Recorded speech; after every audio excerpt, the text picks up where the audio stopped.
ओम श्री सद्गुरुवे नमः। प्रिय भक्तगणों, आज परम वेद तत्व ज्ञान मार्ग पर आप सबों का स्वागत है। कल मैंने वीडियो में धर्म की ओर चलें पर व्याख्या किया था।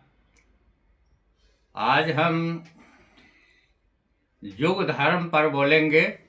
4 युग हैं: सतयुग, त्रेता, द्वापर, कलयुग। आज हम सतयुग की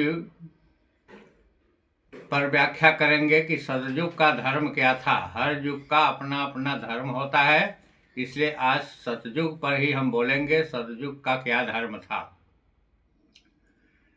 पहले यह जानकारी हम देते हैं धर्म को बतलाने के पहले कि सतयुग का प्रारंभीकरण कार्तिक शुक्ल पक्ष नवमी श्रवण नक्षत्र और वृद्धि योग से प्रारंभ हुआ था और सतयुग का आयु 17,28,000 वर्ष का होता है।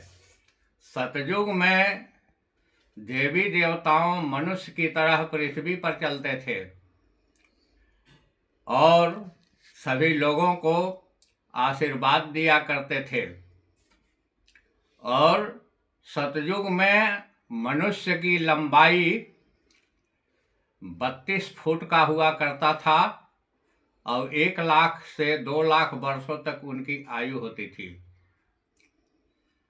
और सतयुग में प्राण का निवास हड्डी में होता था। जब तक हड्डी सड़ नहीं जाते, गल नहीं जाते, समाप्त नहीं हो जाते, तब तक प्राण नहीं निकलते थे। इसलिए सतयुग का धर्म था तपस्या। जैसा कि गोस्वामी तुलसीदास जी ने भी लिखा है कि कृत युग सब जोगी विज्ञानी, कर हरि ध्यान तरहि भव प्राणी। जितने ऋषि महर्षि जो थे, जितने महामानव थे, वे सब तपस्या करते थे।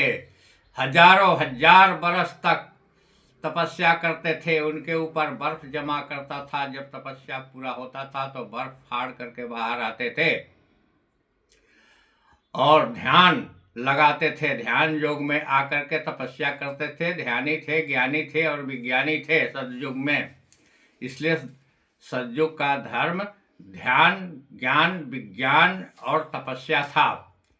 और सतयुग में धर्म 100% था। उसमें कोई भी किसी तरह का झूठा पाप अपराध 0 था और सभी सत्यपारायण थे। इसलिए सतयुग के राजा भी बहुत ही धर्मात्मा हुआ करते थे।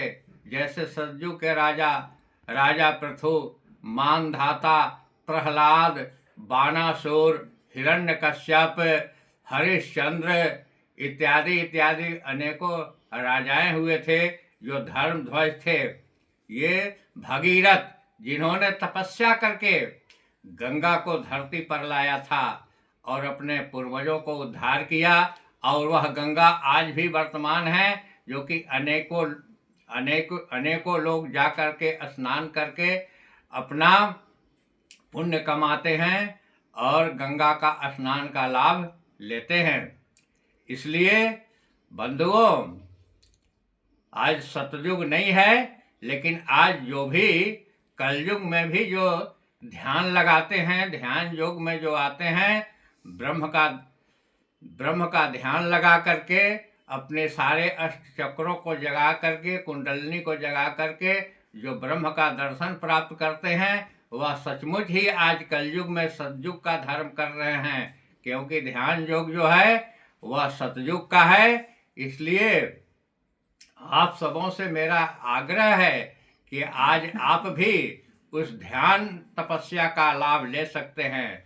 सतयुग में इतने तपस्वी होंगे, आपने सुना होगा कि तपस्या के बल पर कोई 1000 फीट ऊंचा उठ गया, कोई 1,00,000 फीट ऊंचा हो गया, कोई यहाँ है तो दिखाई क्षण भर में दिल्ली देखा गया, पटना देखा गया।